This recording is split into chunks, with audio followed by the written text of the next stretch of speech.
श्री स्वामी समर्थ. जय जय स्वामी समर्थ. स्वामींच्या कृपेने तुमचे जीवन सुखात जावे, तुमच्या सर्व इच्छा पूर्ण व्हाव्यात ही स्वामीचरणी प्रार्थना. आजचा वार आहे शरद पौर्णिमेचा म्हणजेच कोजागिरी पौर्णिमेचा. तुम्ही जर कोजागिरी पौर्णिमेच्या दिवशी ही कथा ऐकली नाही तर तुमचे स्वप्न अपूर्णच राहिल्यासारखे आहे, म्हणून ही कथा ऐकून घ्यावी. पूर्वीच्या काळात एक सावकार होता. त्याला 2 मुली होत्या. त्या दोघी कोजागिरी पौर्णिमेचे व्रत करायच्या. मोठी व्रत भक्तिभावाने पूर्ण करायची आणि दुसरी अर्धवट सोडून द्यायची. पुढे दोन्ही बहिणींचा विवाह झाला. धाकटी कन्या व्रत अर्धवट करत असल्याने तिला होणारे मूल जन्मल्याबरोबर मरून जायचे.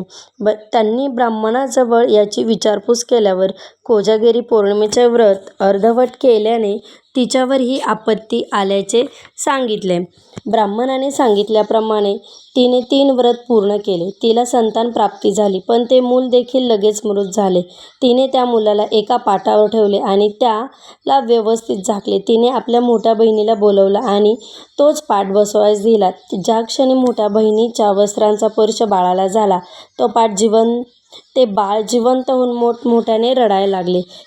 ती धाकटीला म्हणते, ज्या पाटावर बाळाला ठेवतेस तोच पाट मला बसायला दिला. माझ्या बसण्याने त्याचा जीव गेला असता तर. त्यावर धाकटी बहीण म्हणाली, तुझ्या स्पर्शामुळेच तर तो जिवंत झालाय.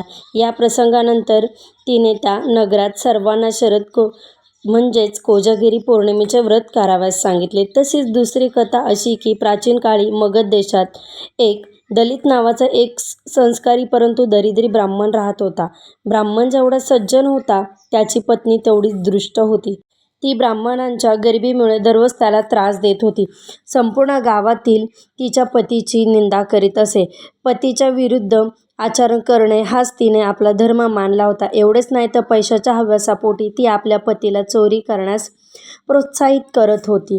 एकदा श्राद्ध करताना ब्राह्मणाच्या पत्नीने पूजेमधील ठेवलेले सर्व पिंड उचलून एका विहिरीत फेकून दिले. पत्नीची अशी वर्तणूक पाहून दुःखी मनाने ब्राह्मण जंगलात निघून गेला.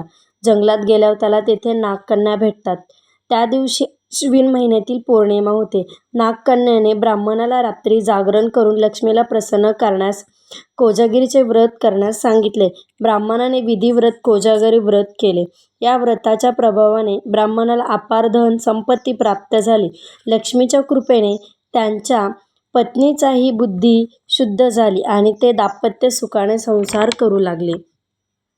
लक्ष्मीची रात्री आकाशातून भ्रमण का करते आणि कोजागिरी म्हणजेच काय तर कोजा जागरती म्हणजेच अर्थात कोण जागतं कोण जागरण करते ही लक्ष्मी पाहते आणि जागरण करण्यावर प्रसन्न राहते. म्हणजे जे जागरण करतं त्याच्यावर लक्ष्मी प्रसन्न होते, त्यामुळे त्याच्यावर लक्ष्मीचा वरदहस्त कायम राहतो. म्हणून या दिवशी जागरण करण्याची प्रथा आहे. धन्यवाद. कथा ऐकून घेतल्यापासून मनापासून आभार तुमचं. ओके.